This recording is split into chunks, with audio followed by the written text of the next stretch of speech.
What happens when a man throws away a diamond for a piece of glass?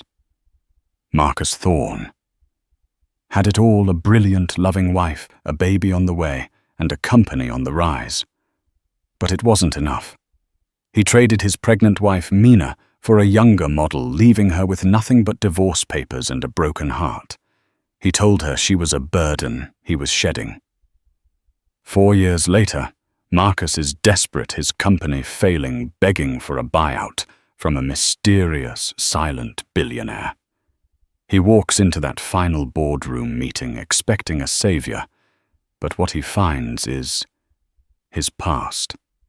And the woman he destroyed is now the only person who can destroy him. The rain against the penthouse window was a cold, rhythmic drumming, a miserable soundtrack to a life that had suddenly lost its melody.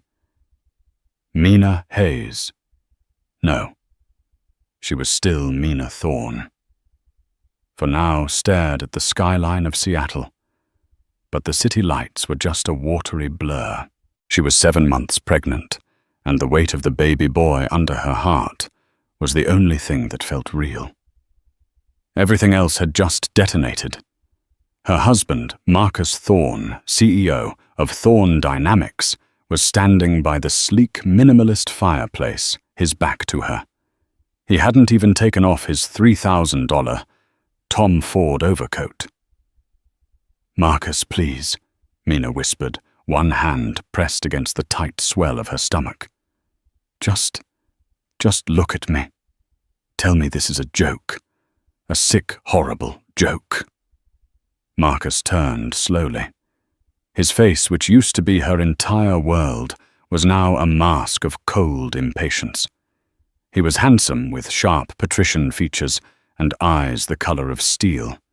It was a face that charmed venture capitalists and disarmed competitors. Tonight it was aimed at her.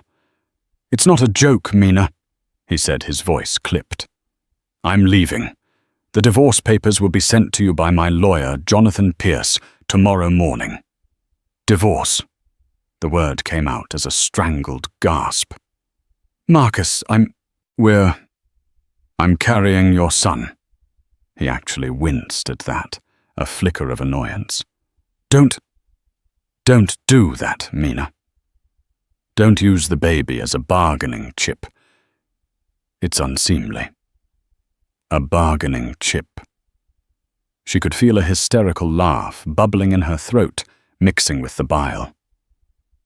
"He's our child." "He will be your child," Marcus corrected, finally shrugging off the coat and tossing it onto a white leather chair. He walked to the bar, his movements precise, and poured himself 2 fingers of Macallan 25. He didn't offer her one, not that she could drink. "I will of course provide the legal minimum in child support. I'm not a monster." Mina felt the floor tilt.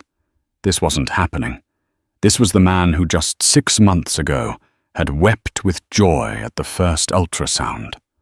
The man who had built his entire company, Thorne Dynamics, from a single algorithm she had helped him design in their tiny college apartment. She had been his partner in everything. Why? She finally asked, the one-word question loaded with 5 years of shared history. Marcus swirled the amber liquid in his glass. "Because I'm tired, Mina. I'm tired of this." He gestured vaguely around the multi-million-dollar apartment. "I'm on the verge of something huge. Thorne Dynamics is about to go global. I need a partner who can keep up, who excites me. Someone who reflects my success. And I don't." Her voice was small. She hated how small it sounded. He let out a sigh, the kind one reserves for a difficult employee. "Mina, look at yourself. You've let yourself go. This pregnancy, it's all you talk about. You've lost your fire. You used to be a brilliant architect, and now you're just a vessel." Each word was a physical blow. She clutched the back of the sofa, her knuckles white. "I'm growing our family, Marcus. The family you said you wanted." "I wanted the idea of it," he said, downing the scotch. "The reality is messy. It's a burden, and I can't afford any burdens right now." That's when she saw it. On his phone, which he'd left face up on the bar. A new lock screen image. It wasn't the photo of them in Cabo. It was Marcus grinning on a yacht, his arm wrapped tightly around a woman with impossible legs and bright blonde hair. Mina recognized her instantly. Serena Vance. The 22-year-old model who was the new face of Thorn Dynamics' marketing campaign. "Her," Mina breathed, pointing. "You're leaving me." For her, Marcus had the decency to look momentarily flustered. He snatched the phone. "Serena understands me. She understands the demands of my world. She's an asset, Mina. She looks good on my arm, and she doesn't demand things from me. She doesn't have all this need. I need my husband." Mina finally shouted the dam of her shock breaking. "I need the father of my child to not abandon me for a child."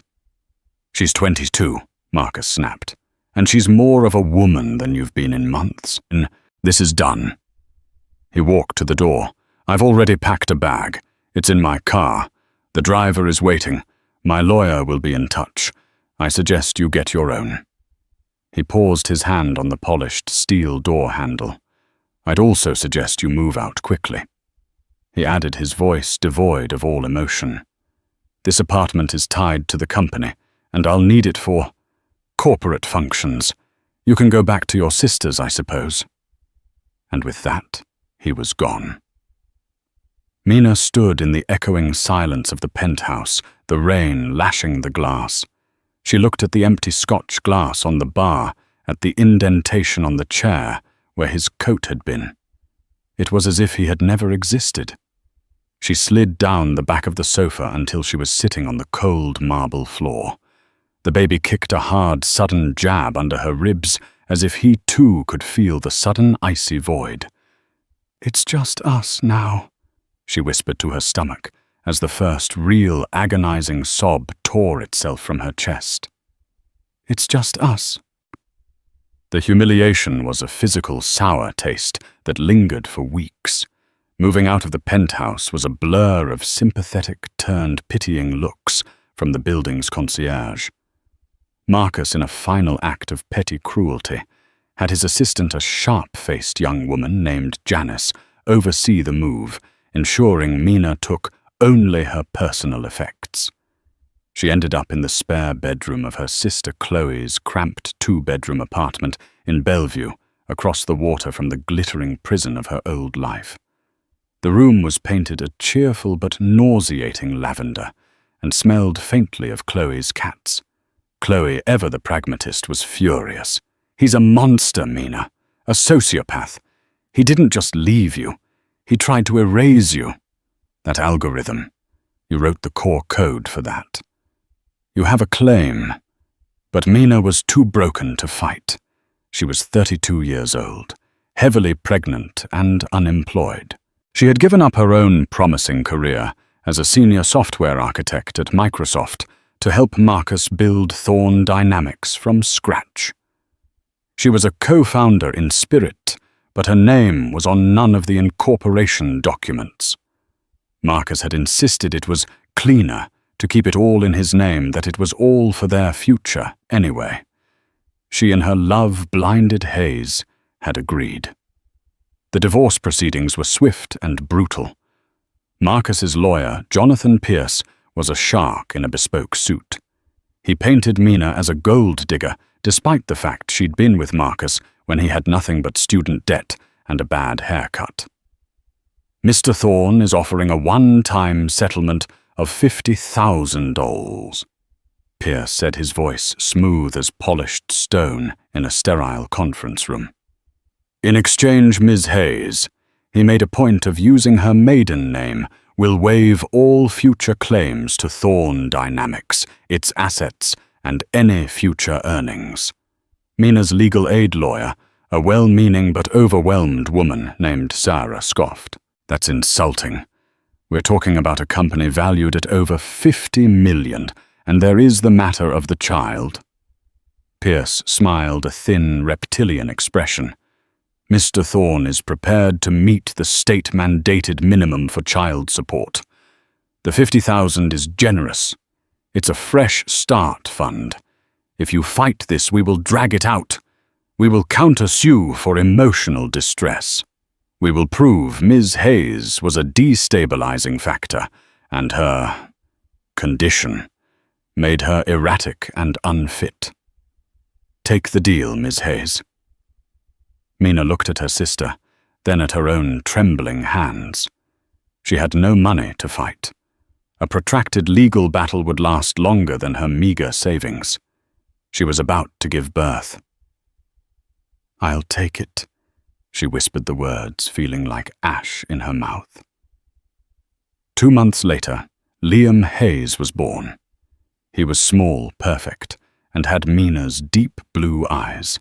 The moment the nurse placed him in her arms, the fog of her despair began to recede, replaced by a fierce protective instinct that was as sharp as steel. This tiny 7-pound creature was her new center of gravity. Marcus did not come to the hospital. He sent a comically large teddy bear with a Thorn Dynamics logo stitched onto its paw. Mina had Chloe throw it in the dumpster. Life became a rotation of 3 a.m. feedings, diaper changes, and staring at her dwindling bank account. The $50,000 after paying for the hospital bills and her legal aid was evaporating. She was a ticking clock. When Liam was 3 months old, a letter arrived. It was addressed to Ms. Mina Hayes at Chloe's apartment. The envelope was thick, creamy cardstock with the return address of a law firm she'd never heard of, Harrison and Stone, LLP. "Please God, don't let it be Marcus again," she muttered, tearing it open with one hand while balancing Liam on her hip. The letter was brief. It was not from Marcus. It was from the estate of a Mr. Arthur Pendleton. "Dear Ms. Hayes, we are the legal representatives for the estate of your great-uncle Mr. Arthur Elias Pendleton. Mr. Pendleton passed away peacefully last month. You have been named the primary beneficiary of his estate. We request your presence at our offices at your earliest convenience to discuss the details of the bequest." Mina stared at the name. Arthur Pendleton. She hadn't seen him since she was 10 years old.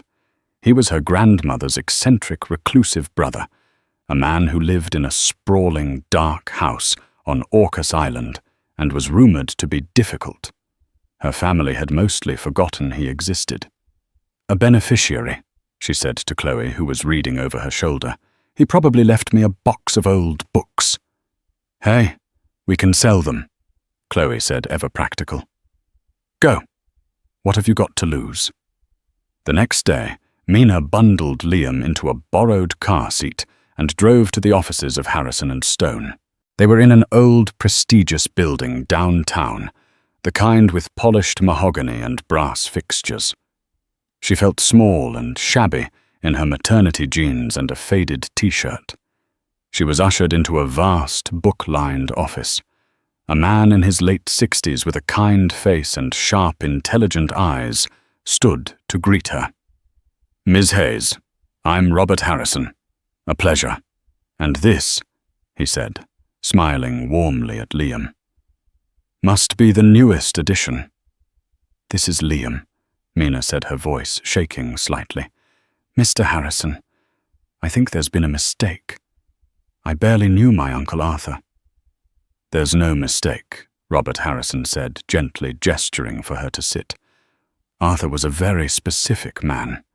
He wasn't fond of, well, most people. But he was fond of you." "Me," He sent me a logic puzzle book for my 10th birthday. That was it. He remembered that, Harrison said, sitting opposite her. He said you were the only one in the family who ever solved the puzzle on the inside cover. He's been following your career. He admired your work at Microsoft. He was, to put it mildly, furious when you left to support your husband's venture. He called Marcus Thorne a fool in a hurry. Mina's jaw dropped. Arthur, Mr. Harrison continued, was not just difficult. He was particular. He was also Miss Hayes, the founder of Penned Data Solutions, which he sold to IBM in 1994 for an astronomical sum. He spent the last 30 years living quietly and managing his investments. He slid a thick portfolio across the desk. Arthur had no children. He despised the rest of his family, but he saw his own mind in you. He has left you as the sole beneficiary, his entire estate. Mina opened the portfolio. Her eyes scanned the summary page, but the numbers didn't make sense. They were just strings of zeros. I don't understand, she whispered. What is this that who, Mr. Harrison said, is the controlling interest in a private equity firm, Pendleton Capital Ventures. It also includes a diversified portfolio of tech stocks, real estate holdings, and liquid assets. To put it in layman's terms, Ms. Hayes, your great-uncle has left you an estate valued at approximately $2.8 billion. Mina looked at the sleeping baby in her arms. Then she looked at the number on the page. Then she looked at Mr. Harrison, and for the first time in 6 months, she laughed. It was a wild, sharp, disbelieving sound that filled the stuffy office. The thread she had been hanging from wasn't a thread at all. It was a steel cable. The next 6 months were a blur of lawyers, accountants, and sleepless nights. But this time, the sleeplessness wasn't just from a crying baby. It was from a mind whirring back to life, absorbing information at a speed that stunned the old guard board of Pendleton Capital Ventures. Mina Hayes, billionaire, was a title that felt like a costume, but Mina Hayes, architect, was who she had always been. She had designed complex software systems. A multi-billion-dollar investment firm, she learned, was just another system. It had inputs, outputs, protocols, and inefficiencies. And Mina was very, very good at finding inefficiencies. She did not go on a shopping spree. She did not buy a penthouse. Instead, she bought a sensible, secure brownstone in a quiet neighborhood, hired a discreet and highly qualified nanny named Maria, and promoted Robert Harrison from estate lawyer to CEO of Pendleton Capital, with one caveat: he would be her mentor. I don't want to be a passenger, Robert, she told him, bouncing a giggling 6-month-old Liam on her knee in the new sunlit office she'd had built in her home. I don't want to be a Hayes heir who just cuts ribbons. Arthur left this to me because I could solve a puzzle. This is the biggest puzzle of all. I want to run this. Harrison, who had been bracing for a flighty, grieving woman, found himself facing a focused, ice-cold intellect. He was delighted. Very well, Madam Chairwoman, he'd said, a smile playing on his lips. For the next 4 years, Mina worked. While Liam slept, she studied market analysis, leveraged buyouts, and corporate law. She learned the difference between a predator and prey in the corporate world. She learned to speak the language of power, a language that was all subtext and implied threat. She cut her long brown hair into a sharp, efficient bob. Her wardrobe of faded jeans was replaced by bespoke architectural pieces from Acris and the Row. She wasn't hiding herself. She was armoring herself. She proved to have an instinct for the market that was almost supernatural. It wasn't magic. It was logic. She had been a coder. She saw the patterns. She saw which tech startups were built on hot air and which were built on solid code. Pendleton Capital Ventures, under her silent guidance, became the most aggressive and successful tech investment firm on the West Coast. She became the Seattle Shadow, a mysterious new player who never appeared in public, but whose name on a term sheet made markets move. And all the while she was a mother. She was there for Liam's first steps. She was there for his first day of preschool. She read him Goodnight Moon every single night.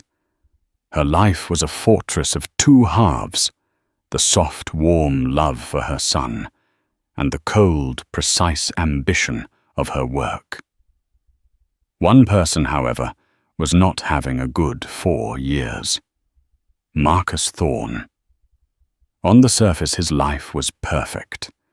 He and Serena Vance were the darlings of the Seattle social scene, their Instagram feeds a curated fantasy of polo matches, charity galas, and trips to St. Bart's. Serena Thorne was a lifestyle influencer. But behind the filters, Thorne Dynamics was bleeding. Marcus had done exactly what Arthur Pendleton had predicted. He was a fool in a hurry. Flush with his initial success and desperate to fund his and Serena's lavish lifestyle, he had expanded too fast. He'd poured millions into flashy marketing campaigns, all starring Serena, of course, and a disastrous new product line of smart jewelry that was buggy ugly and a critical flop. He had taken on massive debt to fuel the expansion. He had borrowed against the company's future, convinced the next big hit was just around the corner. Now the creditors were calling. The interest payments were crippling.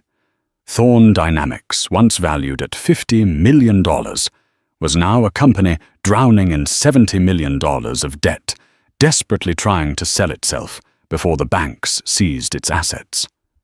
On a rainy Tuesday in March, 4 years after he had walked out on his pregnant wife, Marcus Thorne sat in his sterile, glass-walled office, his head in his hands. "Jonathan," he barked into his speakerphone at his lawyer, "tell me you have some good news. Anyone. I don't care who. Find me a buyer." "It's not good, Marcus," Jonathan Pierce's voice crackled back. "Everyone sees the debt. You're toxic. No one will touch you, except maybe one."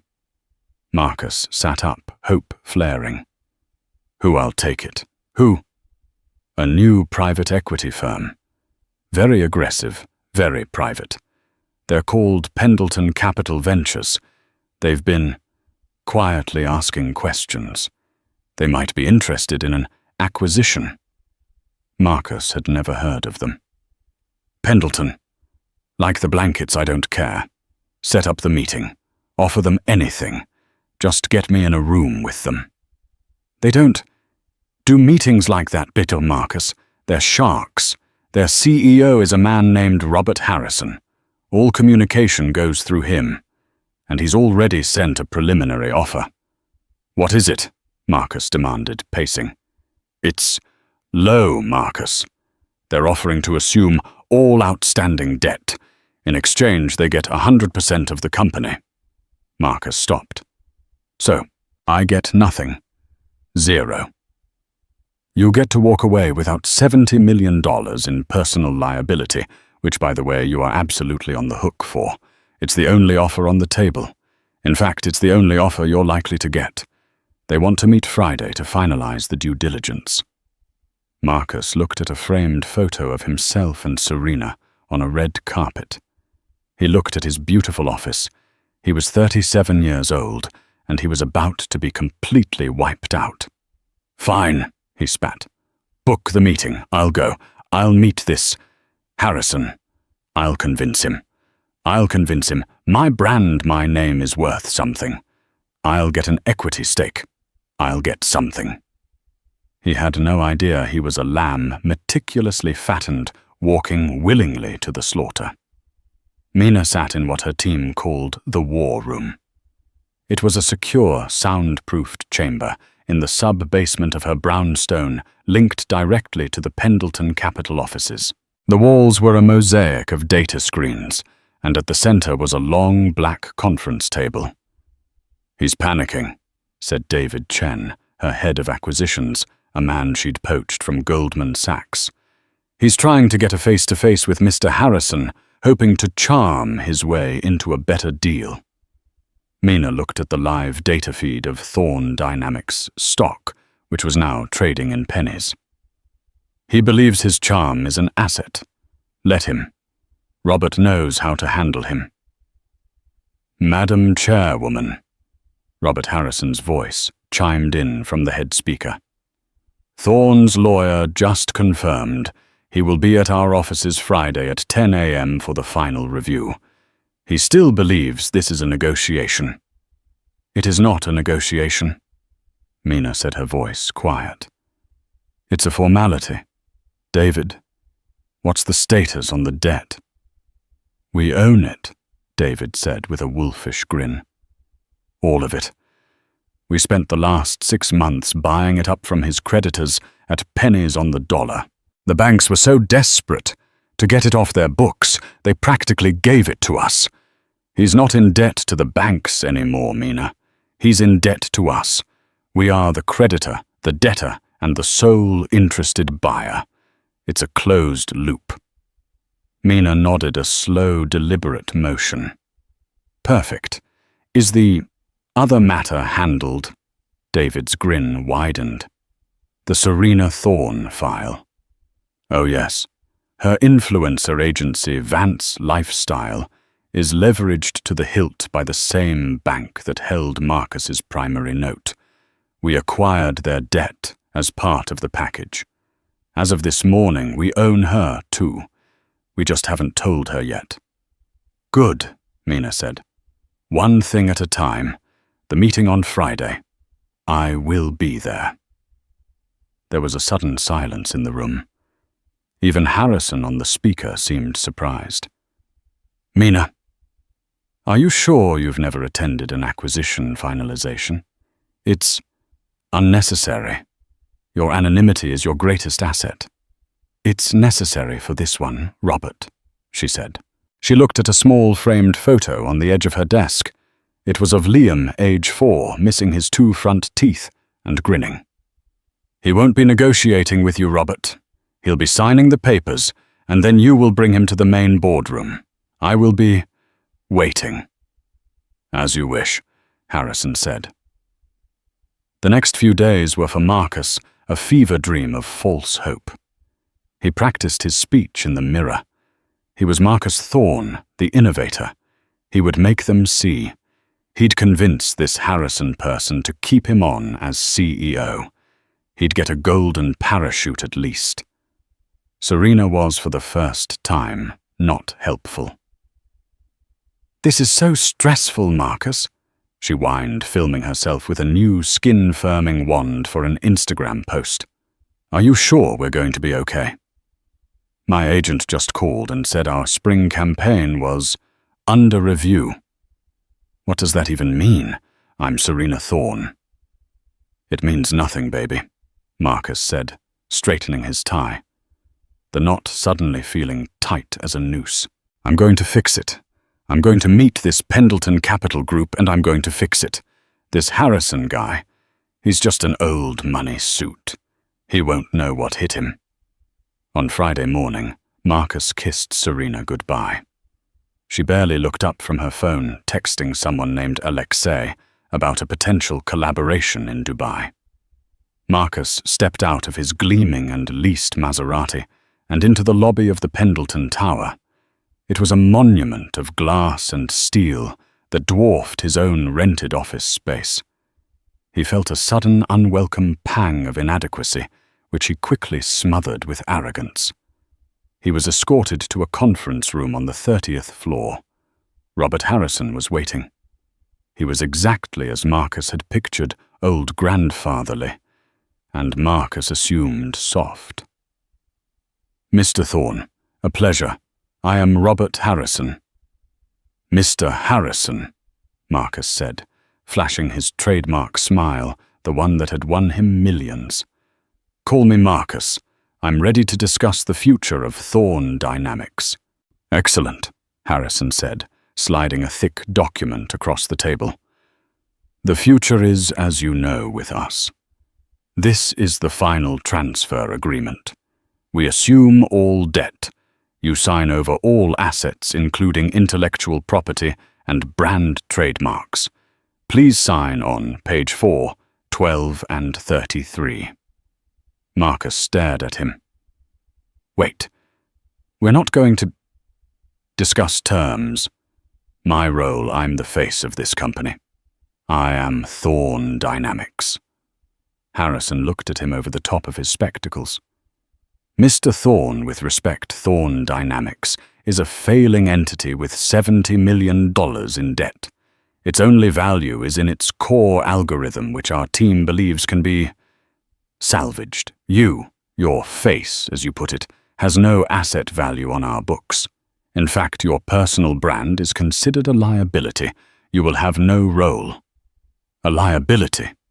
Marcus sputtered, his smile freezing. You are Mr. Thorn, what we call a founder failure. You built something and then you broke it with your ego. Now please sign, or we can simply call in the debt we hold. All $70 million of it. Today. At which point we will seize the assets and pursue you in personal bankruptcy. The choice is yours. Marcus's blood ran cold. He had never not once considered that they held the debt. He thought they were just a buyer. He was trapped. Utterly, completely trapped. His hands were shaking. The pen felt slick in his grip. He looked at Harrison, who was watching him with the placid disinterest of a biologist observing a specimen. Where do I sign? Marcus whispered. He signed. He signed away his company, his name, his entire life's work, for nothing. Good, Harrison said, collecting the pages. Now there is one final step. Our chairwoman likes to personally meet the founders of the companies we acquire. A formality, if you'll follow me. Marcus, numb and hollow, followed. A golden parachute. Maybe. A consulting fee. He was desperate for any scrap. Harrison led him up a private elevator to the 50th floor. The penthouse floor.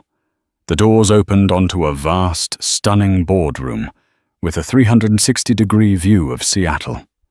The entire city was laid out before him. A long obsidian table dominated the room. At the far end, facing the window, sat a single figure. A woman silhouetted against the bright morning light. Mr. Thorn, Harrison said, his voice booming in the quiet room. May I present the chairwoman and sole owner of Pendleton Capital Ventures, Ms. Mina Hayes. The chair swiveled. Marcus Thorn looked into the face of the pregnant wife he had abandoned 4 years ago. But this was not the woman he'd left. The weeping, broken woman in the lavender-scented spare room was gone. This woman was sculpted from ice and steel. Her gaze was level, her expression unreadable, and she was wearing a dark blue power suit that probably cost more than his car. Hello, Marcus, Mina said, her voice as cool and clear as the glass surrounding them. It's been a while. Please have a seat. We have so much to discuss.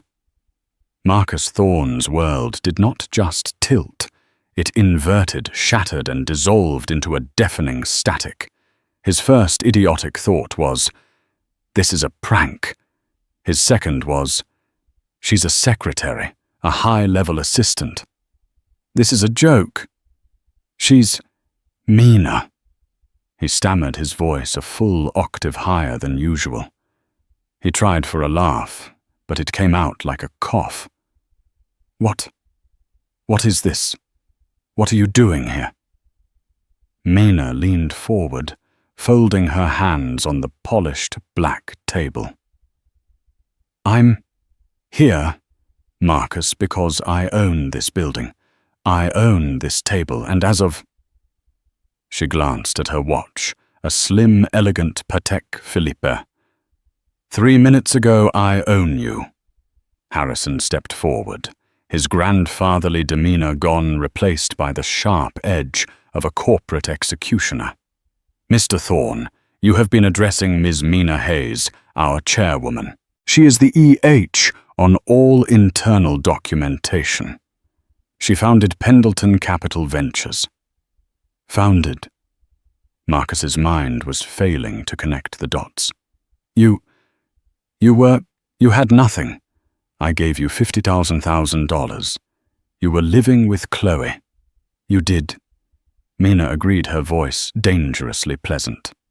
It was a fresh start fund, I believe your lawyer called it. But you seem to be forgetting my great-uncle Arthur. Arthur Pendleton. He wasn't a fan of yours, Marcus. He left me his hobby. That hobby was Pendleton Capital. The name. Pendleton. It hit Marcus like a physical blow. The blood drained from his face and his ears began to roar. "No," he whispered. "No, that's not possible." "Oh, it's very possible," Mina said. "You just never bothered to look back. You were so busy building your new life, you never once wondered what happened to the old one. You just assumed what faded away, disappeared, became a sad little single mother, living on state-mandated child support." She stood up, the picture of power, and walked slowly around the table toward him. She moved with a confidence that made him shrink back in his chair.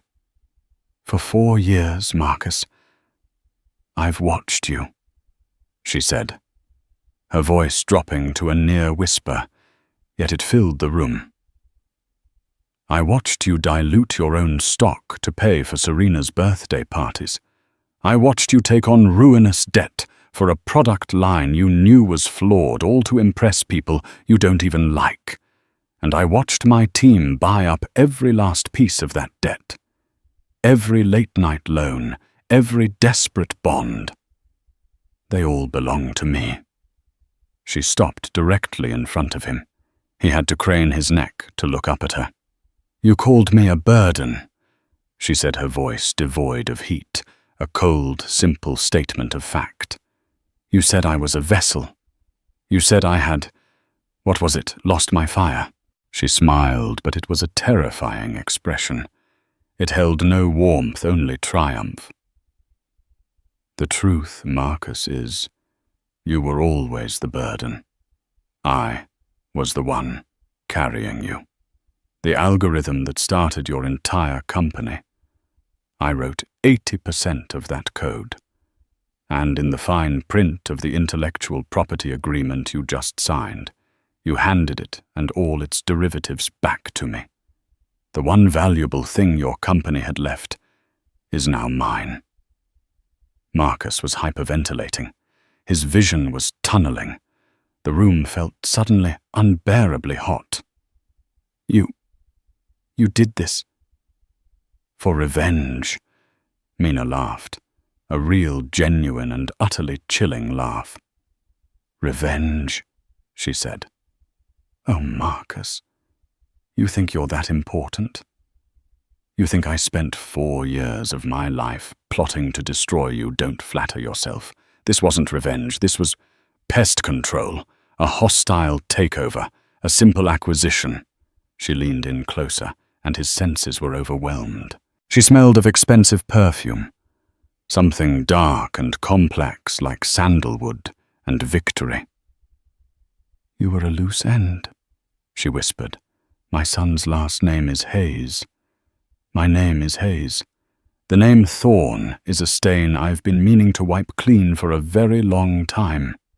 This wasn't revenge, Marcus. It was just good business." That was the moment he broke. The idea that he wasn't even worthy of her hatred, that this entire elaborate 4-year financial execution was just good business to her. It was more than his colossal ego could bear. He made a sound, a strangled, guttural noise. His $1,200 Italian leather briefcase slipped from his nerveless fingers and clattered to the floor. He gasped. I can't. He clutched at his chest, his impeccably tailored suit suddenly feeling like a straitjacket. He tried to stand, but his legs buckled. He wasn't having a heart attack. He was having a humiliation attack. His entire reality, the one built on his own perceived superiority, had been systematically and surgically dismantled by the woman he'd discarded as messy. He collapsed, not in a dramatic cinematic faint, but in a pathetic, clumsy heap. He crumpled against the base of the chair, wheezing his face a mask of sweat and terror. Mina looked down at him, her expression unchanged. She didn't offer a hand. She didn't call for a doctor. She simply stepped back and smoothed the front of her jacket. "Robert," she said, turning to her CEO who was watching with quiet satisfaction. "Yes, Madam Chairwoman. Please have security escort Mr. Thorne from the premises. He's trespassing." "Immediately," Harrison said. 2 uniformed security officers entered the room. They didn't ask questions. They simply and efficiently hauled the sobbing, hyperventilating Marcus Thorne to his feet, one under each arm. "You can't do this!" he shrieked, his last shred of dignity gone. "Mina, please, think of what we had, Mina." Mina had already turned her back. She was looking out at her city, at the skyline she now commanded.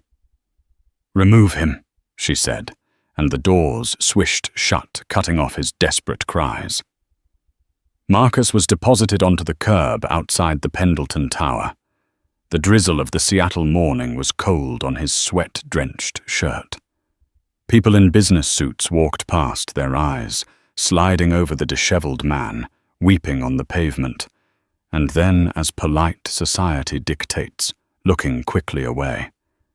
He fumbled for his phone. He had to call someone. His lawyer. Serena. Anyone. He called Serena. It went straight to voicemail. "Serena, baby. You won't believe what happened, that witch. Mina, she bought the company. He sobbed. She owns everything. Call me back. We have to do something." He called his lawyer, Jonathan Pierce. "Marcus." Pierce's voice was different. It wasn't friendly. It was cold. "I was just about to call you. I've received a cease and desist from Harrison and Stone. I can no longer represent you. What, you're my lawyer? No, Marcus. My firm was retained by Thorne Dynamics, and as Thorne Dynamics now has a new owner, she is my client. And her first instruction was to terminate your relationship with the firm, citing conflict of interest. My second instruction is to inform you that you are to have no contact with any former employees, partners, or assets of the company, effective immediately. You're working for her. I work for the company, Marcus, and you do not. Goodbye." The line clicked dead. Marcus sat on the curb, the rain plastering his hair to his skull. He was in a single hour, utterly alone.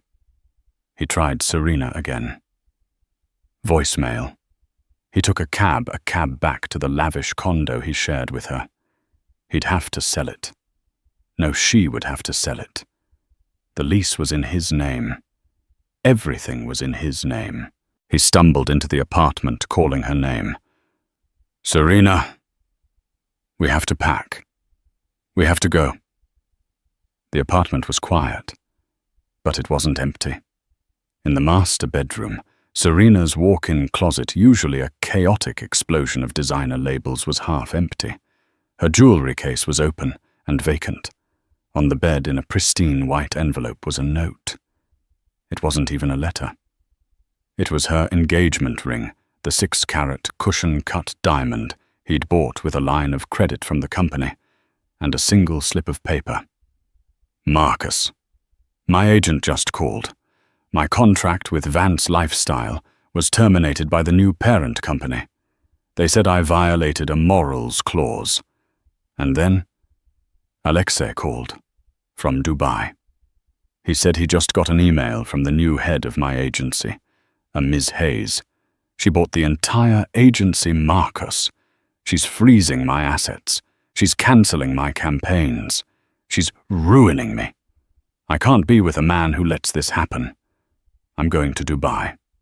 Alexei is going to help me sort this out. Don't contact me. My lawyer will be in touch. S. He stared at the ring. She hadn't even called. She'd heard the news and had simply evacuated, like a rat leaving a ship that was already at the bottom of the ocean. He sank onto the edge of the bed, the gaudy, overpriced symbol of his betrayal cold in his palm. He had lost his company. He had lost his mistress. He had lost his reputation. He had traded a diamond for a piece of glass, and now the glass had shattered, and the diamond was sitting in a tower owning the world. He looked around the empty, silent room, a monument to a life of hollow surfaces, and for the first time, Marcus Thorne understood what it truly meant to have nothing. The news hit the financial world like a thunderclap. The Seattle Shadow revealed billionaire Mina Hayes ousts ex-husband in shocking hostile takeover. The story was irresistible. It had betrayal, sex money, and the most satisfying karmic justice the tech world had seen in decades. The blogs and papers were ruthless. They dug up Marcus and Serena's obnoxious Instagram posts, contrasting them with the quiet, dignified silence from Mina Hayes. They found old college photos of a bright-eyed Mina working side by side with a younger Marcus, and the narrative was set. The king built by his queen had exiled her only for her to return and conquer his empty kingdom. Marcus Thorne was a laughingstock. He was a meme. He was founder failure. He was last seen moving his personal items out of a storage unit, his face shielded from a single persistent paparazzo. Mina, on the other hand, gave one and only one statement. She didn't give it to a financial paper. She gave it to a Women in STEM blog. Pendleton Capital Ventures acquired Thorne Dynamics for its core technology, which we believe was deeply mismanaged. We intend to restructure the company, salvage the IP, and refocus on innovation. This was a business decision, plain and simple. We wish Mr. Thorne the best in his future endeavors. The cold, clinical professionalism of the statement was to those who knew the story more brutal than any insult. She didn't even acknowledge their past, and restructure she did. The first thing she did was rename it. Thorne Dynamics was dissolved. The new entity was called Hayes Pendleton Labs. The second thing she did was call a company-wide meeting. The remaining employees, terrified they were all about to be fired, gathered in the main atrium. Mina walked onto the stage. It was the first time most of them had ever seen her. She was not the monster they'd been led to expect. She was calm, focused, and spoke with the authority of someone who knows exactly what she's doing. "Good morning," she said. "I am Mina Hayes. As you know, I am the new owner of this company. I am also, some of you may remember, one of its original architects. I helped write the first line of code this company was built on in a garage 10 years ago." A murmur went through the crowd. "This company lost its way," she continued. "It became obsessed with image and not with innovation. It prioritized marketing over engineering. That ends today. The smart jewelry division is dissolved. The marketing budget is being cut by 90%. All of that capital is being rerouted into R&D. We are going back to basics, building the best data compression software in the world. She looked out at the faces, the tired engineers, the overworked admins. I know what hostile takeover means, she said. It means layoffs, and there will be some. Anyone in a vanity position, your time here is done. This included Marcus's personal assistant, Janice, who was let go an hour later. But for those of you who build, for the coders, the engineers, the designers, your jobs are not only safe, your salaries are being increased by 15%, effective immediately. The culture of fear and flash is over. We are now a culture of innovation. Welcome to Hayes Pendleton Labs. Now let's get to work. The atrium was silent for a beat, then erupted in applause. Mina watched them, a small, private smile on her face. This wasn't revenge. This was restoration. She wasn't just tearing Marcus's empty house down. She was using the materials to build a fortress, a legacy for her son. As for Serena's modeling agency, Mina didn't destroy it. She gutted it. She fired the predatory agents, installed a new female-led board, and changed its entire charter to focus on talent development and financial literacy for young models, ensuring they would never be as vulnerable as Serena had been. Serena herself, after a failed attempt to sue, was last heard of bartending in Dubai, her influencer career over. Mina had taken all the poisoned parts of her past and had, with systematic logical precision, detoxified them. 5 years later. The penthouse office on the 50th floor of the Pendleton Tower no longer felt like a boardroom. It was Mina's private office. One wall was still glass overlooking the city, but the others were covered in books, whiteboards full of complex equations, and children's art. Framed crayon drawings of Mummy's Tower and a stick figure, Liam, sat next to financial awards and patents. The door swished open, and a 9-year-old Liam Hayes ran in his school backpack, slung over one shoulder. Mom. Guess what I got the lead in the school play? I'm the protagonist. Mina laughed, swiveling in her chair to scoop him up in a hug. That's my boy. The protagonist, I always knew it. What's protagonist mean again? He asked, burying his face in her neck. It means you're the hero, she said, kissing the top of his head. You're the center of the story. Cool. Robert Harrison, now happily semi-retired but still on the board, poked his head in. Sorry to interrupt, Mina, but you have a visitor. Someone not on the schedule. Mina's good humor faded slightly. Who is it? It's Marcus Thorne. Mina froze for a split second. She hadn't seen or heard his name outside of her lawyer's do not contact order reports in years. He's at the front desk, Harrison said, his voice laced with disapproval. He says he's a delivery driver for Postmates.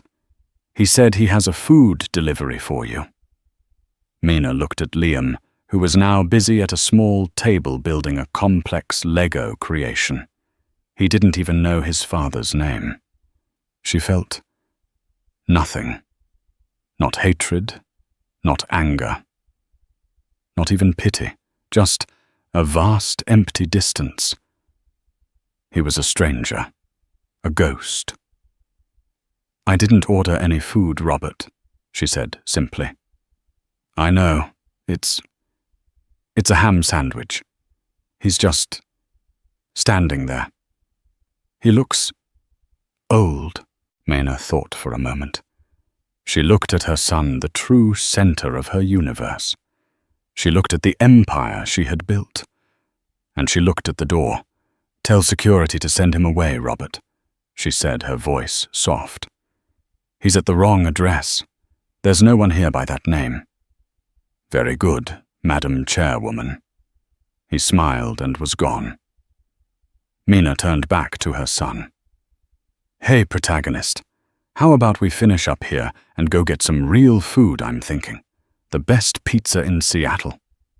Yeah, Liam cheered. Mina Hayes stood, took her son's hand, and walked out of her office. She didn't look back at the window, didn't spare a thought for the man on the pavement, 50 floors below, a man who had collapsed a second time when the security guard told him, "Sorry, sir, no one by that name works in this building." Marcus Thorne had been erased, not by revenge, but by irrelevance. Mina and Liam walked into the elevator, their laughter echoing in the polished steel. She had her past, her present, and her future all in one. She was the architect. She was the hero. She was the center of her own story. And it was a story that was just beginning. And so Mina Hayes proved that the greatest revenge isn't loud, it's silent. It's not about tearing someone down. It's about building yourself up so high that they can't even cast a shadow on you. Marcus Thorne didn't just lose his company. He lost his legacy. He became a footnote in the story of the woman he'd tried to throw away. Mina didn't just get her comeback. She built an empire from the rubble of his betrayal, proving that a burden can become a boss and a vessel can become a vanguard. The ultimate justice is living a life so full and successful that your detractors become nothing more than a bad memory. What did you think of Mina's ultimate comeback? Was it the coldest revenge or just the smartest business? Let me know your thoughts in the comments below. If you loved this story of justice and vindication, please hit that like button. Share it with someone who needs to see a true boss in action. And don't forget to subscribe to the channel for more powerful stories every single week. We all have a comeback story in us. What's yours?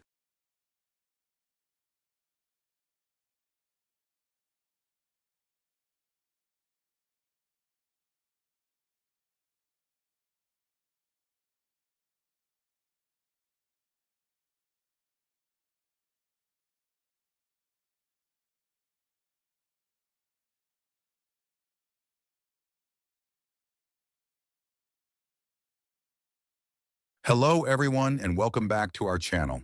If you're looking for a heartfelt tale packed with family drama, unexpected reunions, and a powerful conclusion, you're in the right place. Our story, when the millionaire CEO spends Valentine's Day solo, he spots his ex with a young boy, ends with a stunning turn of events as the once distant father finally embraces his role and steps up to protect the family he never knew he needed. But trust me, the final scene is even more dramatic when you hear every detail from beginning to end. Be sure to subscribe to our channel to support us and to stay updated on many more great stories just like this one. Let's keep the conversation going. Feel free to drop your thoughts in the comments section. Tell us what you think about the CEO's surprising transformation and share where you're tuning in from. Grab your popcorn, settle in, and listen all the way through to discover how this unexpected fatherhood journey wraps up in the most heartfelt way possible. Grayson Caldwell had spent the better part of a decade constructing his empire with the unflinching precision of a seasoned magnate. He wielded power like a sharpened blade, cutting through obstacles to claim boardroom victories and seal billion-dollar acquisitions. For Grayson, life was about control and careful planning.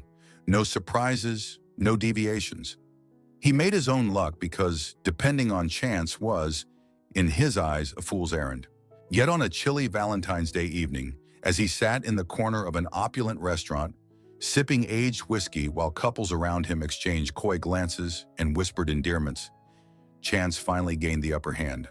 The soft glow of candlelight highlighted the swirl of red roses on every table, and servers glided discreetly between patrons, delivering courses to starry-eyed pairs who seemed utterly lost in one another. Grayson was there alone, as he was every Valentine's Day. The date had little meaning for him. He saw it as a marketing ploy, a season of forced romance that came nowhere close to the genuine devotion he believed only existed beyond the realm of store-bought gestures. Ordinarily, he found solace in the solitude. He could watch the world go by without worrying that someone might ask him to share feelings he had spent years burying beneath spreadsheets and gilded business cards.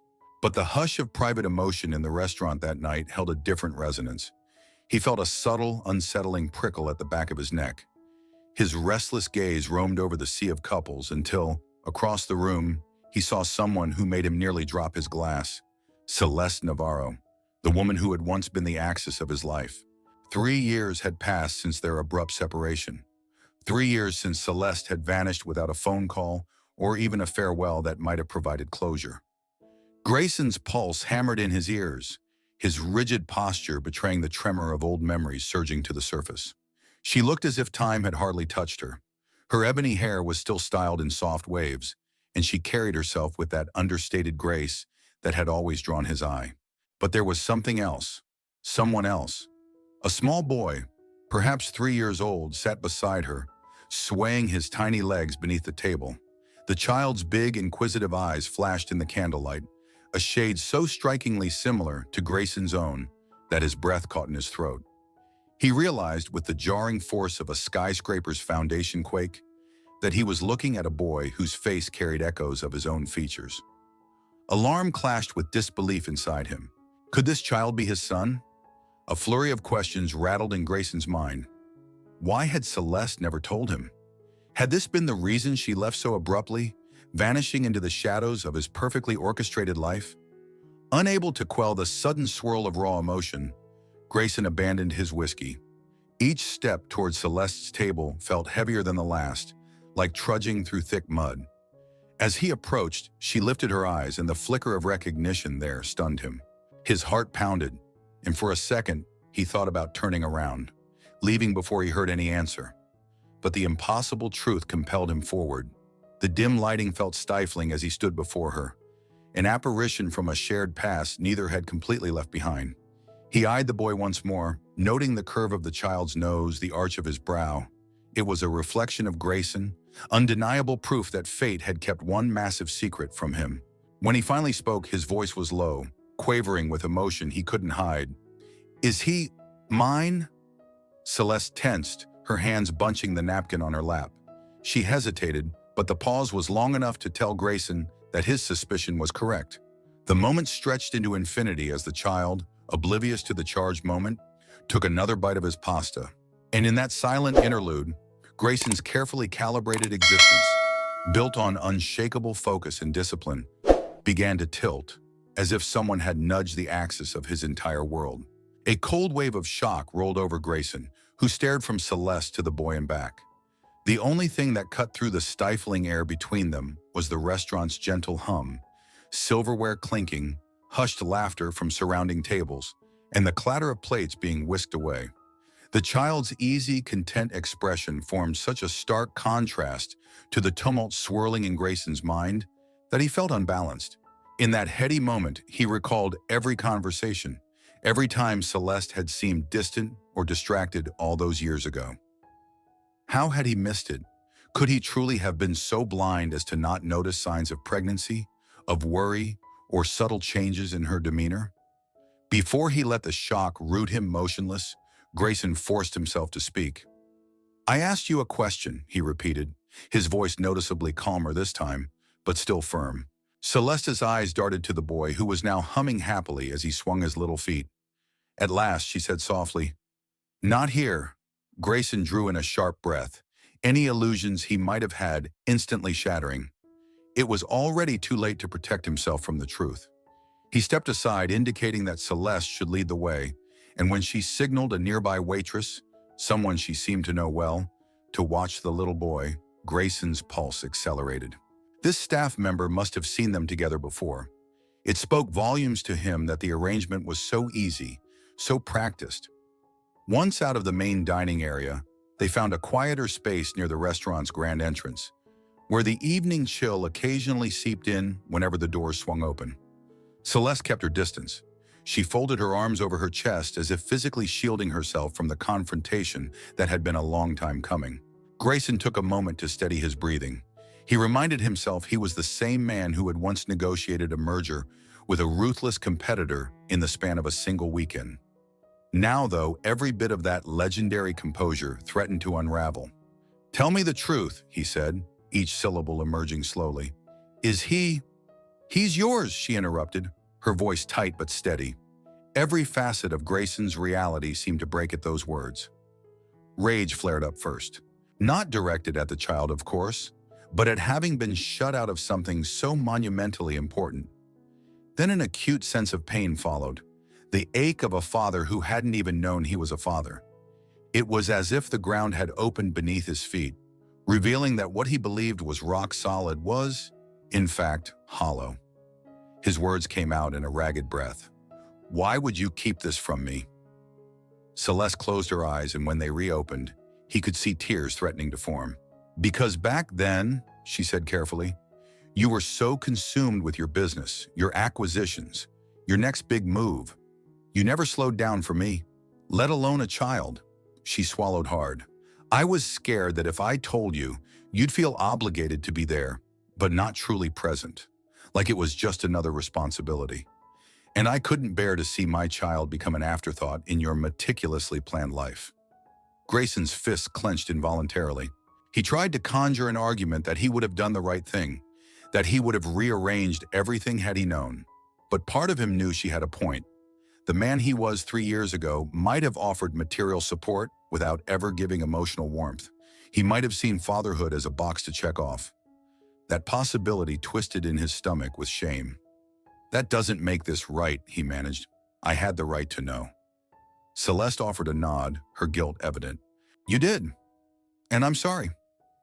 Though the apology was genuine, it didn't erase the years of ignorance that had robbed Grayson of precious milestones. First words, first steps, birthdays, an entire trove of memories. He let out a jagged sigh, glancing back at the dining room where the little boy, his son, remained blissfully unaware. "Then I want to be in his life. Starting now," Grayson said, a quiet determination lacing his voice. The weight of his declaration settled between them. Celeste searched his eyes, either for sincerity or cracks in his resolve. Finally, she murmured, "All right, but we do this the right way. I won't let you in if you're not here to stay." Grayson nodded. He was done letting carefully built facades dictate his next steps. He had a son, and he would do whatever it took to earn the right to be called his father. Grayson walked out of the restaurant that night with his head spinning, leaving behind his half-eaten meal and the whiskey that no longer interested him. In the hush of the city at twilight, luxury cars glided over wet pavement, and the reflection of neon signs danced in shallow puddles.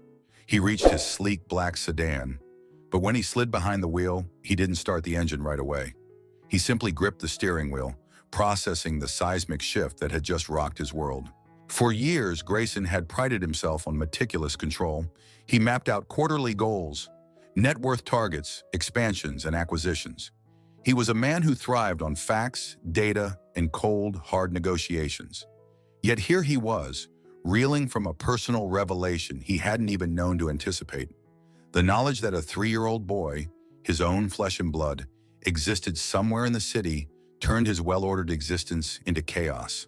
The next day, Grayson found himself in his penthouse suite, surrounded by floor-to-ceiling windows that framed the urban skyline like a painting. Expensive art pieces lined the walls, the curated testament of a life devoted to outward success. Yet the place felt oddly sterile now. No trace of a child's laughter or the warm chaos that accompanied toys strewn about. It was only then that he realized how hollow his sanctuary truly was.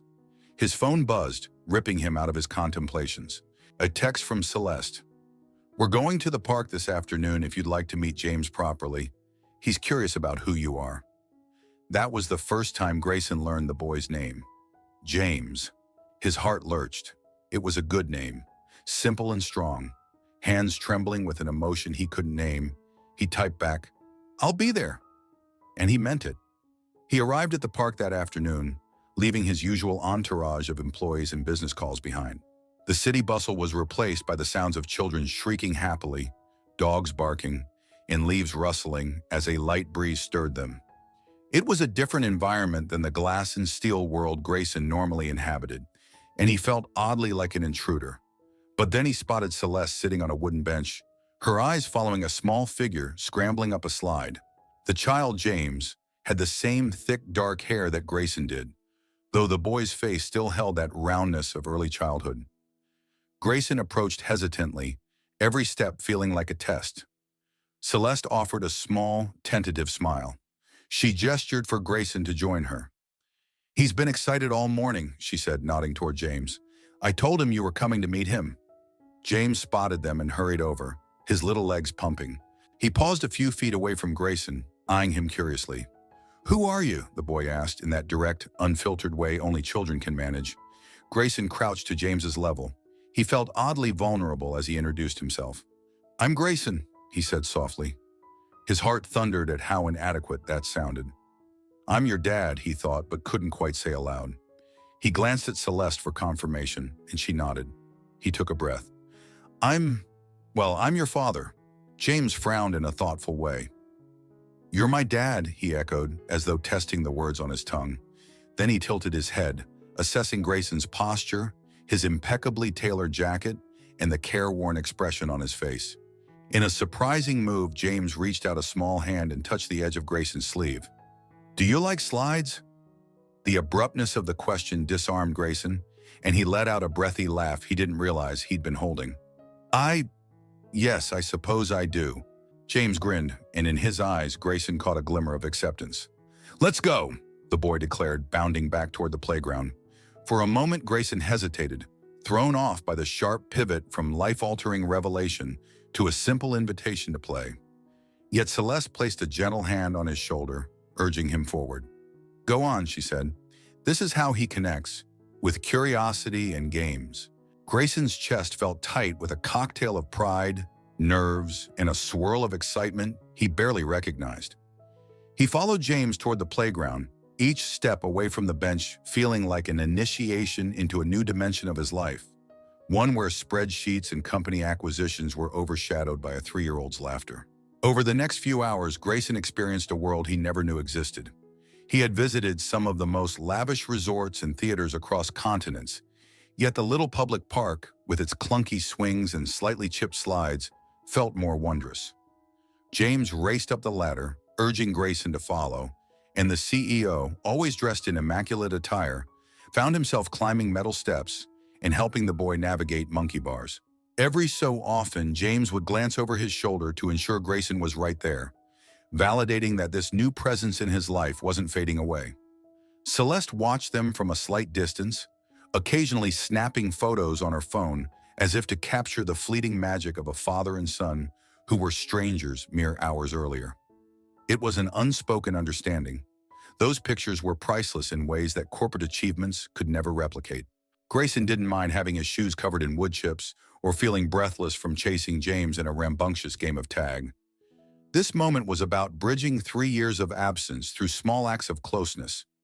One of the 4 content-driven strengths that kept Grayson anchored in this emerging reality was the emotional tension that arose from his initial shock and Celeste's years of secret-keeping. This conflict was more deeply personal than any boardroom standoff he'd ever encountered. It propelled him to reflect on his own past, to come to terms with mistakes he might not have known he was making. Eventually, James collapsed onto the grass, panting dramatically in the way children do when they want to show they've had the best time ever. Grayson dropped down beside him, tugging at his tie for relief. A laugh escaped him, raw and genuine. He couldn't remember the last time he'd simply sprawled on the ground, gazing up at puffy white clouds drifting across a bright sky. "How are you so fast?" he teased James. The boy beamed, rolling over and propping his chin in his hands. "I practice running. Mommy says I'm going to be a champion someday." There was pure, unwavering faith in his voice. Grayson felt a tug in his chest at hearing the boy mention Celeste. Her role in raising James alone was undeniable. She had been there for every cry in the middle of the night, every scraped knee, every giggle during story time.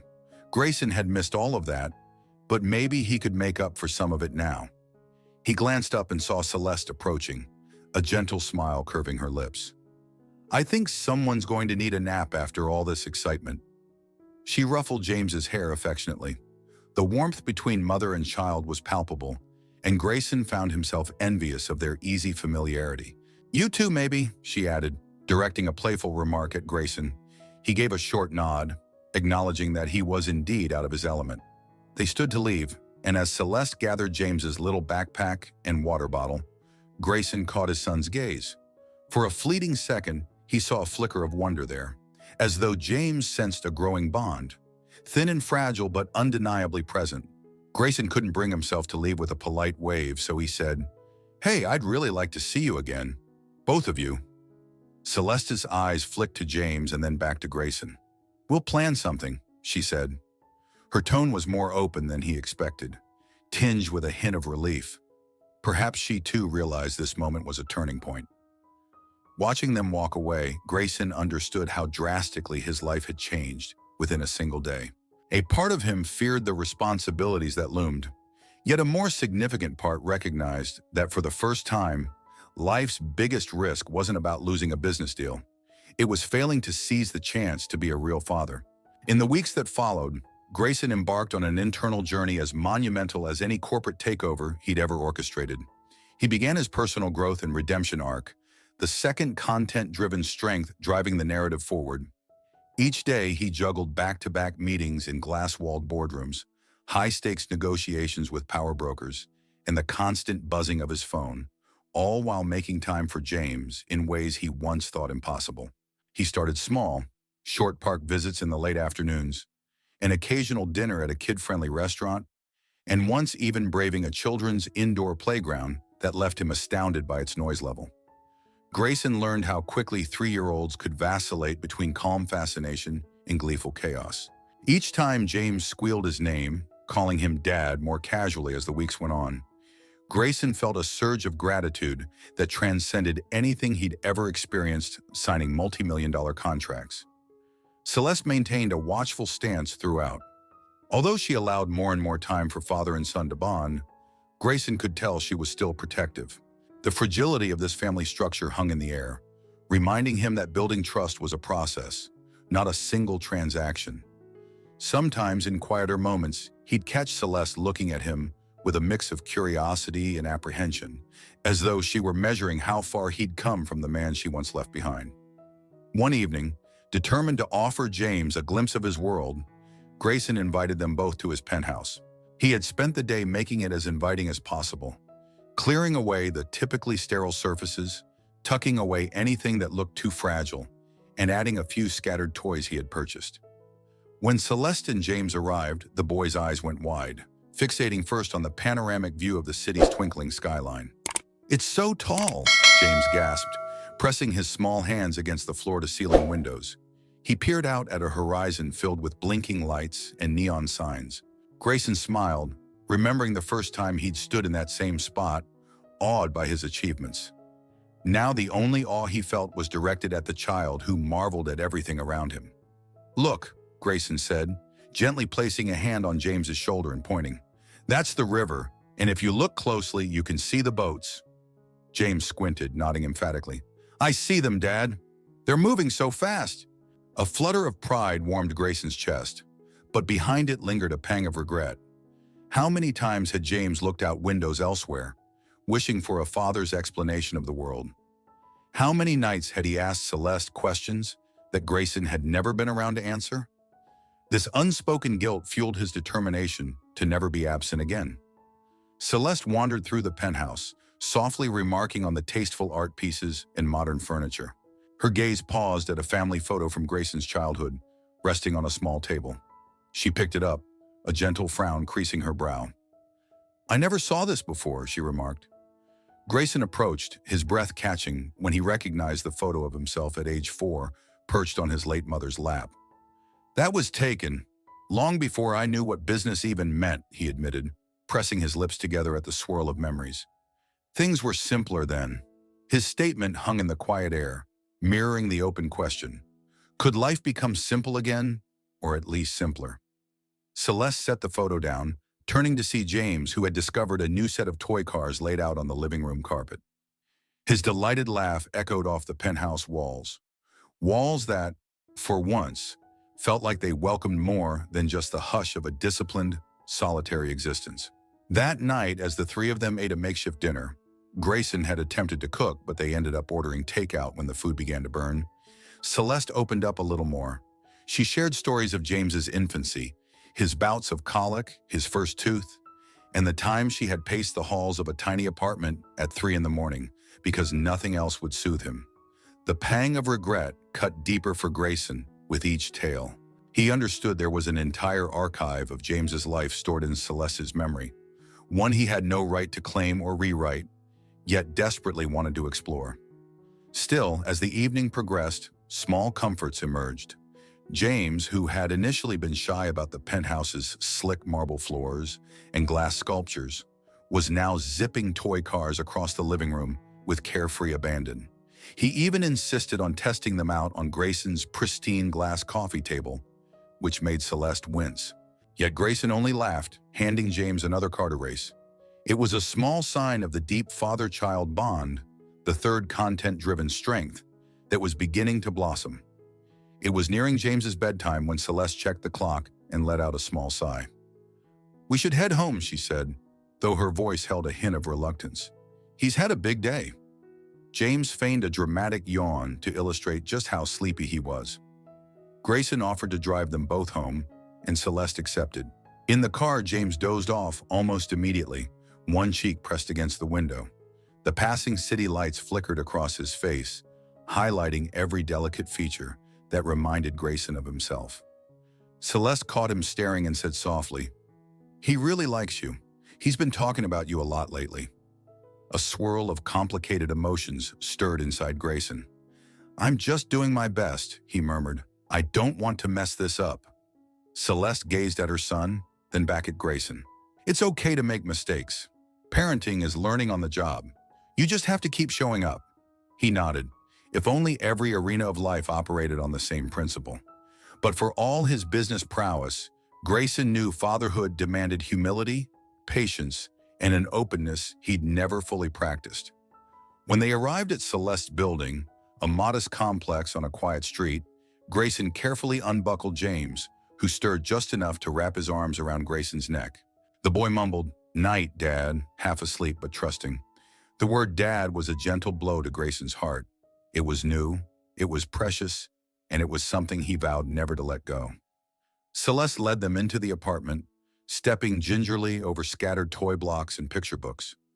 She showed Grayson to James's small bedroom, walls adorned with scribbled drawings of smiling faces and stick-figure family members. A wave of emotion hit him at the sight of a crayon drawing pinned to a corkboard. A smiling boy, a woman who clearly resembled Celeste, in a blank space where a father figure should have been. He laid James down, pulling up the soft blanket that had rocket ships printed on it.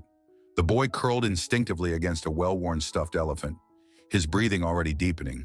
Grayson stood there for a moment, just watching, as if capturing a mental snapshot of his child's peaceful innocence. Celeste hovered near the doorway, not wanting to break the moment, and for a while no words were needed. Finally, Grayson brushed a tender hand over James's hair, then followed Celeste out. In the dimly lit living room, the atmosphere shifted. Tension thickened with unspoken questions. They sat on the couch, careful not to speak too loudly, and Celeste folded her hands in her lap. "You really are trying," she said, breaking the silence. "I see it, and I want you to know. I appreciate it." Grayson exhaled, years of pent-up regret and longing threatening to surface. "I don't want to be just a visitor," he confided. "I want to be his father for real.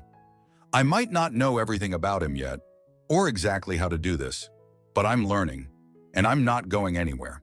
As the months slipped by, Grayson embraced the daily challenges of fatherhood.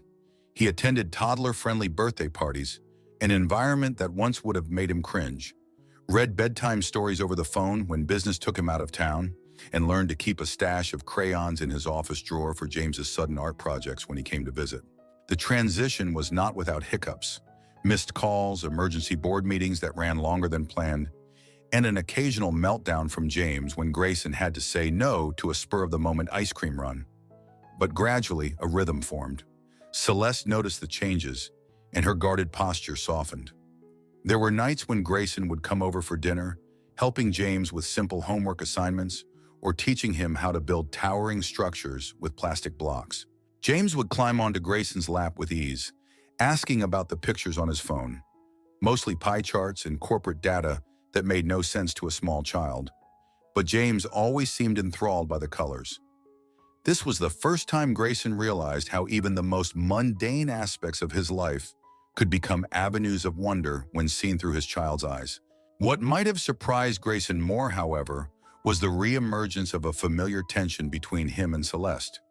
Only this time, it wasn't about secrets or misunderstandings. It was about old feelings that simmered beneath the surface whenever they found themselves alone together after James drifted off to sleep. Their shared concern for the boy had rekindled a sense of intimacy neither had expected. They discovered they could talk about ordinary things, neither business deals nor parental responsibilities, and simply enjoy each other's company. On a late winter evening, Celeste stood beside Grayson at the kitchen sink, washing dishes while he dried. James was at the dining table, coloring quietly and humming a tune he must have picked up from a cartoon. "Who would have guessed," Celeste said with a small laugh, "that you, Grayson Caldwell, would ever be elbow deep in dish suds?" Grayson chuckled, finishing the plate he was holding. "I guess fatherhood forces a man to learn basic domestic tasks," he teased back. He looked at her, and for a moment, time seemed to slow. He recalled how they once shared dreams of traveling together, how they'd strolled along foreign beaches, discussing life's endless possibilities, before it all collapsed. Now, their life revolved around bedtime routines and deciding which brand of crayons didn't break too easily. Oddly enough, it felt more meaningful than any earlier fantasy. The flicker in Celeste's eyes revealed she was thinking something similar. She turned off the faucet, dried her hands, and cast a glance at James.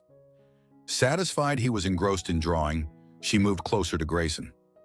"I'm glad you're here," she said softly. "I never doubted you could be an incredible father if you really tried. I just doubted everything else." He understood.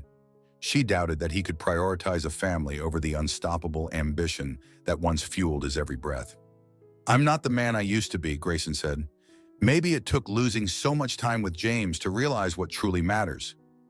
Before either of them could say more, James bounded over, clutching his newly finished masterpiece. "Look, Daddy. Look, Mommy," he squealed, thrusting the page at them. It showed 3 stick figures holding hands under a bright yellow sun. James, Celeste, and Grayson. The figure representing Grayson had a square torso that made him look like some boxy superhero, but the grin on its face was unmistakable. Celeste's eyes glistened and she smiled at Grayson. "It's perfect," she declared. Grayson's gaze swept the drawing, noticing the details. James had even included a swirl of black hair for him and Celeste's favorite green scarf. He felt a surge of emotion unlike anything he'd ever experienced in a boardroom or corporate victory. It was the quiet triumph of belonging. Spring arrived with its gentle breezes and blooming flowers, bringing a heightened sense of new beginnings to Grayson's life. One Saturday, he invited Celeste and James to his company's charity event at a local children's hospital, an annual gala that combined fundraising with entertainment for kids. For the first time, Grayson wasn't simply attending as the proud CEO or the philanthropic face of Caldwell Enterprises. He was a father wanting to show his son a part of his world. The day began with carnival-style booths, balloon artists, and even a small petting zoo in the hospital courtyard. James squealed with delight, running to pet the miniature ponies while Celeste kept a watchful eye. Several of Grayson's employees stopped to greet them, curious about the adorable boy clinging to the CEO's hand. Grayson introduced James with a kind of fatherly pride he'd never possessed before, feeling a warmth spread through him each time James offered a shy hi to strangers. During the opening ceremony, Grayson took the stage to deliver a brief speech. He thanked the hospital staff, expressed gratitude for the donors, and pledged his company's commitment to better pediatric care. He concluded with a personal note, something he'd never done in his corporate addresses before. "As someone who's come to understand the importance of caring for our youngest generation," he said, his voice wavering just slightly, "I can't stress enough how vital it is to provide every child with the support they need. This cause is close to my heart. not just as a businessman, but as a father. The crowd offered polite applause, but Celeste's eyes said it all. She recognized the significance of his admission. Grayson noticed that even James clapped his hands eagerly, though the boy likely didn't fully understand the gravity of what his father had shared. Still, a sense of pride washed over Grayson. After the formalities, the event shifted back into a relaxed mood. There was a puppet show and a small ride that let kids travel in circles on colorfully painted train carts. James insisted on sitting up front, and Grayson climbed in beside him, ignoring the impulse to check if onlookers found it odd to see him, the polished CEO sitting in a tiny train. As the ride lurched forward, James squealed with glee, tugging on his father's sleeve. "Daddy, look at that!" He pointed toward a clown handing out balloon animals. Grayson laughed along with him, not caring in the slightest if the spectacle tarnished his slick corporate image. During a quieter interval, Celeste fell into step beside Grayson as James ran ahead to watch a juggling act. She nudged him gently. "You know," she said, her voice warm, "I've never seen you this happy." Grayson eyed her thoughtfully. "I never realized how lonely I was until I saw what I'd been missing."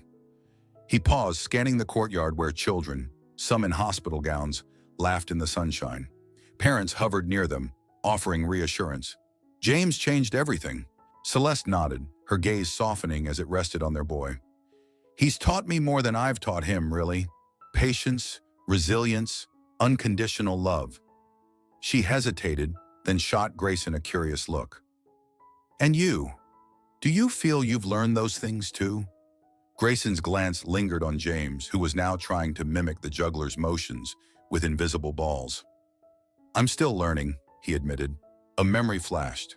Late nights holed up in his penthouse office, where the only sound was the clack of keyboard keys. No laughter, no toddlers' bounding footsteps, no random crayons lying around as testaments to a child's imagination. "I don't regret the success I've built, but for a long time, I had no idea what it meant to care about someone more than my goals. Now every day feels like a second chance." A few weeks after the charity event, Celeste found herself on Grayson's doorstep one Friday evening, an overnight bag in hand and a sleepy James tucked under her arm. "He's been pestering me all week, asking to stay over," she said by way of explanation. "I hope you don't mind." Grayson's heart leapt. "Not at all. I'm honored he wants to." He reached out and James bolted into his arms, greeting him with a decisive "Daddy" that brought a surge of pride every time he heard it. The word felt like a daily gift, an affirmation that Grayson's commitment wasn't going unnoticed. The night was a blur of small yet vital rituals. Grayson showed James the new dinosaur-shaped nightlight he'd bought to fend off any bedtime fears. They read a story about space adventures, James yawning through the pages, but insisting on making it to the end. Celeste helped him brush his teeth in the guest bathroom, now stocked with a child's toothbrush bearing colorful cartoon characters. Then, with a final hug for his mother, James crawled under the sheets in the freshly prepared guest room, though it was slowly transforming into James's very own bedroom, piece by piece. Before Celeste could make her exit, Grayson followed her to the living area. They lingered near the windows, the city lights sparkling below. "You can stay too," he offered hesitantly, well aware of the unspoken question embedded in the invitation. She studied his face, a mosaic of hope and nerves. She began, but paused when James's voice echoed from the bedroom. "Mommy, don't leave yet!" Her eyes flickered with indecision, but she eventually gave a small nod. "All right," she whispered. It felt like the most significant decision since she'd walked away years ago. That night, when James finally fell asleep, Celeste and Grayson sat together on the living room sofa, the silence thick with the weight of all they'd been through. In that stillness, Celeste placed her hand lightly over Grayson's. "You know, I never stopped caring," she confessed, eyes swimming with old hurts and new hopes. "I just didn't think you could love anyone as much as your work." Grayson exhaled slowly. "I don't think I knew how to either," he admitted. "But James changed me, or at least he showed me what I was missing." He turned to her, letting his guard down in a way he never had in the past. "And you gave him a chance to be in the world, safe, nurtured. I can't thank you enough." Her gaze softened, and before words could bridge the moment, she leaned in, resting her head on his shoulder. That simple gesture felt like an entire lifetime's worth of forgiveness and promise condensed. In the hush of that penthouse, accompanied by the muted hum of city traffic far below, Grayson realized that the final, content-driven strength, the subtle romantic tension and trust building between him and Celeste, had found its natural culmination. They were both no longer the same people who had parted ways in frustration and miscommunication. This new beginning wasn't about ignoring the wounds of the past, but about healing them, piece by piece, as they navigated how to be a family.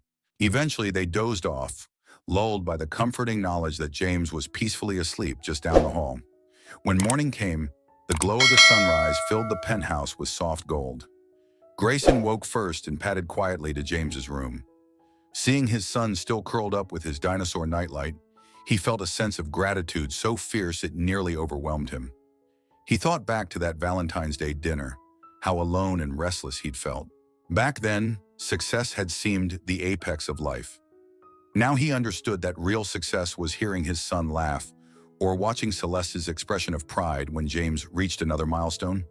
It was waking up to a life where he was truly needed, loved, and welcomed into a shared future. Later, as they all ate breakfast, pancakes half burned by Grayson's clumsy spatula technique, Celeste laughed and teased him about his lack of culinary skill. James proclaimed the pancakes the best ever, smothering them in sticky syrup. The cheerful absurdity of it all struck Grayson as beautiful. For once, it was no business deal, no carefully engineered plan that brought him fulfillment, but the spontaneous, messy reality of parenting and connection. This was the powerful and deeply satisfying conclusion to a story that began with stunned realization in a candlelit restaurant. It thrived on small gestures that spoke volumes, on the willingness to shoulder fatherhood's joys and challenges, and on the quiet resolution that built trust and rekindled old love. It didn't hinge on dramatic, last-minute confessions or sweeping declarations. Instead, it revealed that real transformation happens slowly, through nightly storybooks, sharing half-burned pancakes, and finally allowing the walls built by ambition to yield to the unstoppable force of family. And so, Grayson Caldwell stepped away from the shadows of his empire and into the brightest chapter of his life, the one where his greatest success was simply being there. Thank you so much for joining us on this emotional roller coaster of ambition, love, and second chances. In our story, it's the little everyday moments, like bedtime stories, weekend outings, and those quiet conversations in the living room, that truly define a family's strength. And of course, watching our driven CEO finally let down his guard and become a caring, present father is the highlight we've all been waiting for. If you enjoyed this story, don't forget to hit that subscribe button and ring the notification bell so you never miss our latest uploads. We love hearing your opinions, so drop a comment below about what touched you the most, or feel free to let us know where you're listening from. Stay tuned, because we've got many more uplifting and inspiring tales coming your way. Until next time, keep sharing your love for great stories, and we'll see you soon.